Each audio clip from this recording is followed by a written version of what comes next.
নমস্কার বন্ধুরা, কেমন আছো তোমরা সবাই? তানির স্মল ওয়ার্ল্ডে তোমাদের সকলকে অনেক অনেক স্বাগত জানাই। আজকের দিনটা হলো শুক্রবার, সপ্তাহের শেষ দিন। তো সকাল থেকে রাত অবধি একটা আলাদাই আনন্দের মেজাজ থাকে, কারণ এরপরে পর দুটো দিন যে ছুটি পাবো, মানে বর আর ছেলের ছুটি মানে তো আমারও ছুটি। যদিও অফিসিয়ালি আমার ছুটি থাকে না, আমাকে আমার ডিউটি করতেই হয়, শুধু সেই এক্সট্রা কাজগুলো করতে হয় না, যেটা ছেলেকে স্কুল দিয়ে আসা, বরকে আনতে যাওয়া, ওকে সকাল সকাল টিফিন করে দেওয়া, এটসেট্রা এটসেট্রা। তো সকাল থেকে ব্লগটা করা হয়নি আজকে ব্লগটা শুরু করেছিলাম ছেলেকে স্কুল দেওয়ার পরে। আজকে আমরা বন্ধুরা মিলে ঠিক করেছিলাম যে আজকে কেউ টিফিন খেয়ে বা নিয়ে আসবো না। আজকে ওয়েদারটা এত ভালো লাগছিল, কদিন তো পরপর বৃষ্টি গেছে, আজকে সকালেও ভারী বৃষ্টি হয়েছিল, কিন্তু বেলার দিকে বেশ বৃষ্টিটা ধরে গেছিলো। আর পরপর কদিন বৃষ্টির জন্য গাছপালাগুলো পুরো সবুজের সবুজ হয়ে গেছে, চারদিকটা দেখতে এত সুন্দর লাগছিল যে কি বলবো। আমরা গিয়ে বসেছিলাম রয়ঘাটে তো চারিদিকে জল কাদা, তাও কিছু করার নেই, বসার যখন ইচ্ছা হয়েছে। বড় বড় কদম গাছে কদম ফুলে একেবারে ভর্তি। তো আমাদের আজকের আয়োজনে ছিল কচুরি আর ছোলার ডাল, যেটা আমরা কিনেছিলাম শ্রীরামপুর ধুপিঘাটের পাশেই অতিথি বলে একটি মিষ্টি দোকান আছে, সেখান থেকে। লুচি তরকারিটা খারাপ ছিল না, তবে একটু গরম হলে আরও বেশি ভালো লাগতো। আর আমাদের পূজা বলে যে বান্ধবী, যাকে আমি টকিং টম বলে থাকি আর কি, সে নিজের বাড়ি থেকে নিয়ে এসেছিলো ময়দার পরোটা আর একটু তড়কা এনেছিল। যদিও আমরা কেউ জানতাম না, কারণ আমাদের ঠিক হয়েছিল যে কেউ কিছু টিফিন আনবো না বা নিয়ে যাব না, খেয়ে যাব না। তাও ওর কাছে ও করেছিল, তাই নিয়ে এসেছিলো। যাই হোক, সোনে পে সুহাগা যেটাকে বলে আর কি। তো এটা হলো দেবারতী, আর এটা হলো পূজা, আর এটা হলো সৌদীপা। তো পূজা হলো আমাদের গ্রুপে টকিং টম।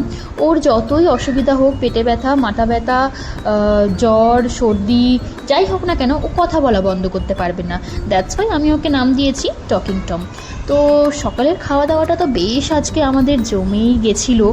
তো কি বলবো, ময়দার পরোটাটাও সুন্দর হয়েছিল, তরকাটাও বেশ সুন্দর ছিল, আর কচুরি তরকারিটাও ভালো সুন্দর ছিল। আর তার সাথে তারা দুটো ঢোকলাও নিয়েছিল। তো ঢোকলাটা গোটা খাইনি, কারণ এতটা খাওয়ার পর দুপুরে আর খাওয়ার মতো পেটে জায়গা থাকবে না।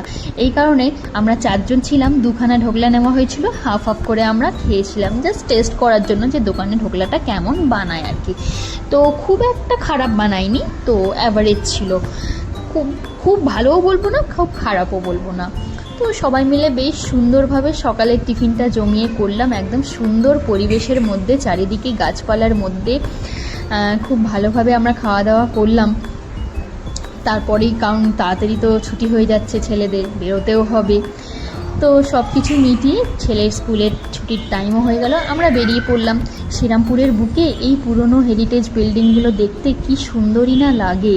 আর ওয়েদারটা তো জাস্ট ফাটাফাটি ছিল, কোনো কথা হবে না। তো এত সুন্দর পরিবেশের মধ্যে এত সুন্দর জায়গা দিয়ে হেঁটে হেঁটে যেতে কার না ভালো লাগে, তাই না? তো এই যে আমাদের বান্ধবী, আজকে যদিও সবাই ছিল না, আমরা শুধু 4 জনে ছিলাম। তো দেবারতীর মাথায় এই কদম ফুলটা লাগিয়ে এক্সপেরিমেন্ট করা হচ্ছিল, যে দেখি তোর মাথায় ফুল দিয়ে কেমন লাগে। আর ফুলটা লাগানোর পরে তো ওকে আমরা বিভিন্ন নাম দিয়ে ফেলেছিলাম, কদমবতী, কদমকলি, আরও কত কী। ও তো আমাদের নাম শুনেই প্রায় অজ্ঞান। যাই হোক, তো গলি দিয়ে আমরা যাই স্কুলের ভেতরে।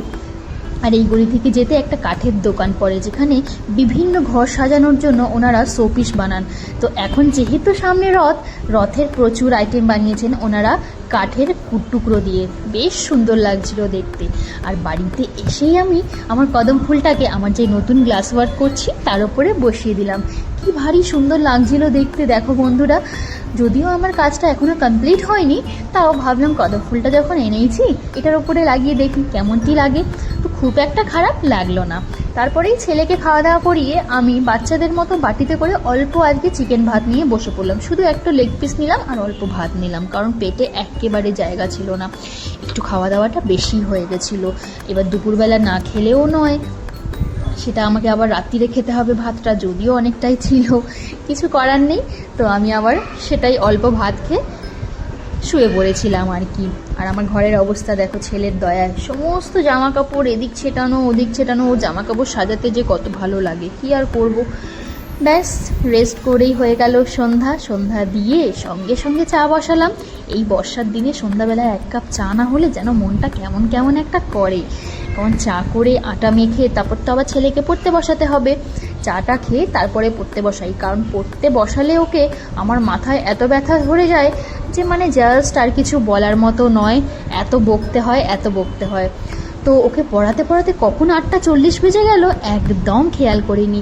কার্তিক ফোন করছে যে আমি এসে গেছি প্রায়, তুমি চলে আসো আমাকে নিতে। তখন গিয়ে টাইম দেখছি বাজে 8:40। আমার তো মাথায় হাত, আমার তো রুটিও করা হয়নি। যাই হোক, কিচ্ছু করার নেই, আগে তো আনতে যেতে হবে। আর ছেলের কী মজা দেখো, আমরা ফুচকা খেতে দাঁড়িয়েছি বলে আমরা একটু দাঁড়ালাম। ফ্রাইডে মনটা এতটাই একটু রিল্যাক্স ভাব থাকে, তাই কোনো বাড়ি যাওয়ার তাড়া থাকে না। তাই ফ্রাইডে আমরা প্রত্যেক ফ্রাইডেই প্রায় ফেরার সময় আমরা একটু ফুচকা খাই। ফুচকা হোক অল্প অন্য কিছু হোক, খেয়ে তারপর যাই। ইনি বেল্টিং বাজারের কাছাকাছি ফুচকা বিক্রি করেন। দিলীপ স্মৃতি সংঘ যে ক্লাবটা আছে ওইখানটাতে উনি ফুচকা বিক্রি করেন। তো খুব ভালোই করেন, কিন্তু ইদানিং ওয়েদারটা খারাপের জন্য খুব একটা মুচমুচে ফুচকা ছিল না। যাই হোক, ফুচকা খাওয়াটাই হচ্ছে ভালো। আর একটা ছেলের জন্য পিস্তাচিও কেক নেওয়া হয়েছিল, পেস্ট্রি ছোটো, আর 2খানা কর্নেটো নেওয়া হয়েছিল। তো ওইগুলো নিয়ে আমরা বাড়ি এসে গেলাম, ডিনার ফিনার করলাম, করে ততক্ষণ তো ফ্রিজে এটাকে সেট হতে রেখে দিয়েছিলাম। আর আমার তো রুটিও করা হয়নি, এগুলোকে ফ্রিজে রেখে আমি বসে পড়লাম রুটি করতে।